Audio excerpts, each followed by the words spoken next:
Hey everyone, Solemn Sunday here, and I really think you guys are going to like this one.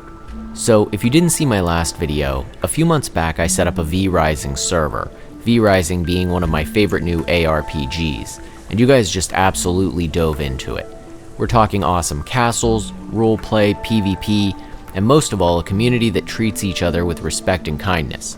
I didn't do that, that's all you guys. Anyway, one of the members DM'd me last week about a problem that ended up not being a problem, it was just an odd UI choice in the game, and the conversation turned into a recommendation to try out a genre I'd never played, the dinosaur sim. Look, I loved them as a kid, sure, but I'm not going to pretend to be a dinosaur guy. Sometimes something will prickle my interest in them again, but most of the time I forget they even existed. Anyway, she streamed one of the games to us, it was Beasts of Bermuda, in the Discord for about an hour, and it seemed really awesome, but I wasn't fully satisfied, and so I dug into some of the other games she mentioned, and that's what brought me to Path of Titans. Path of Titans is a really interesting beast because it almost functions as more of a social experience. All of these games really do. And that's one of my favorite parts of the V-Rising server, really. But Path of Titans streamlines it. It takes that idea of a social MMO and it trims the fat down to the bone till you're left with this absurdly simple, yet simultaneously intensely addictive gameplay loop. So, alright, I've rambled enough. Let's get into it. What's the game about? Well, in Path of Titans, you pick a dinosaur. You have some options here, around 35 of them right now, split up between herbivores and carnivores. So, you pick one, and it drops you into the game. There are two maps to choose from. This one doesn't allow flying or aquatic dinosaurs, so we're going to go with this one instead. And it's absolutely massive. Get a load of this scale here. So it drops you in, and after a brief tutorial, you're out in the world. Depending on what you're playing as, you probably have a food and water bar, as well as a bar for health and one for growth. Growth is like your experience level. As you do these simple little quests, and when I say simple, I mean insanely simple and repetitive. These aren't really there to be fun for the average player in my opinion, though I do find them entertaining myself, but are instead meant to drag you across the world to encourage organic encounters with other players. Because there's no AI dinosaurs in the game currently. Everyone you encounter is another player. Go here, collect 25 of this resource, find 50 of these, go to this area across the map, all very simple stuff like that. So, as you're doing them, you get a bit of growth as a reward, which increases your size and possibly growth stage, unlocking new ability options, as well as some marks. Marks are a special currency attached specifically to this dinosaur on this server. That's really important. This isn't some microtransaction junk, just to be clear. You'll use marks for various things, unlocking new attacks or abilities once their slots are available, which again is tied to your growth, or unlocking special skins for the dinosaur you're playing as. Again, this specific one on this specific server. If you die, depending on the cause, you lose a percentage of both your growth and unspent marks. This means that saving up for very expensive skins gets a lot harder. So seeing a dinosaur sporting one likely means they're pretty skilled. This is essentially the entire gameplay loop. Explore a big map, make sure your food and water are topped off, and interact with other dinosaurs when you encounter them. There are some more mechanics, like the ability to warp a willing player to you at one of these waystones, making them PvP hotspots as players try to bring their friends over.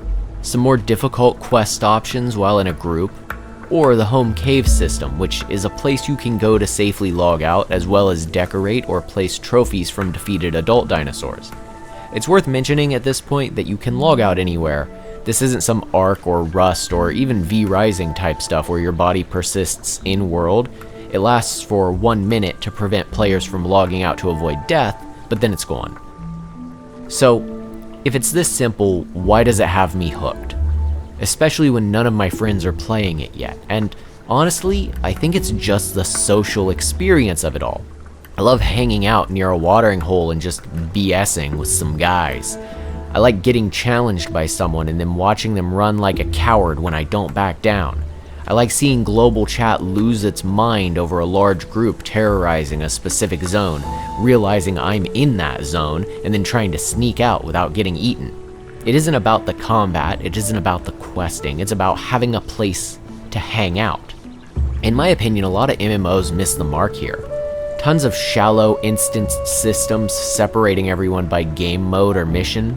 It feels like a third location in my opinion, a post-third location age, really. Now, if you don't know what that means, a third location is basically a term created by sociologist Ray Oldenburg to describe places that people could hang out that aren't home or work, first and second locations, respectively. It's really simple. When I was a kid, places like this were already dying. My local mall is a shadow of what it once was. The bowling alley is fine. Maybe it's normally empty, as far as I'm aware. Pools, they're sometimes, I guess, but there aren't a lot of these options around here anymore. Not where I'm from, anyway. I don't know about you. It's cool to find a place you can hang out, where you know you can just share at least one interest with anyone you're going to meet there. This game, or sometimes dinosaurs. So, on to the nitty-gritty. What are some final important details about this game? Well, one thing I love is the company's devotion to cross-play. The game is currently playable on all the major consoles as well as PC and Android, with full cross-play supported. Really love that, great to see. The second is mod support. I don't know if I've ever seen mod support integrated so seamlessly. You hop into a server, and if it has mods, it automatically downloads them. When you switch to a different server with different mods, it'll unload or reload whatever it needs to. Zero effort on your part. If I've gotten you interested, especially if you play on my V Rising server, I've started a server for this too. We'll see how it fares. It's currently a bit empty, and I'm hoping this video helps that. The server is beginner friendly. It has passive growth, meaning where on official servers you only get growth from doing quests, you get a little bit over time here for playing. Everyone in the V Rising server has always been amazing and welcoming, so I'm hoping the same ends up being true for this server as well, and it takes off. If you want to know where to get the game aside from your respective console stores, you can buy it through their website. It isn't on Steam. It's $30 for the full PC and Android versions. It comes with both, but you can try the Android version for free with a limited dinosaur selection if you want. It's a bit rough on my phone, looking a little bit like a Nintendo DS game, but you may have better luck, and it's still fun. I mean, I tried it before getting the game myself, and it sold me. It also runs perfectly on the Steam Deck. It's a little odd to get set up, but I've installed way more difficult games through Steam itself to get working properly, so it's a cakewalk, really. I'll have a link to the site in the description, and I really hope to see you there. If you guys would like to see some content on this, I might do a stream. I haven't streamed in a long time. I might do a stream, or I might just do a video that's like a compilation of me running around. My wife's been playing it with me. She's loving it. She's being a big gator, meeting other gators, and it's fun. You've probably seen her gatoring around in this video. So I really hope to see you there, and as always, I will see you next time.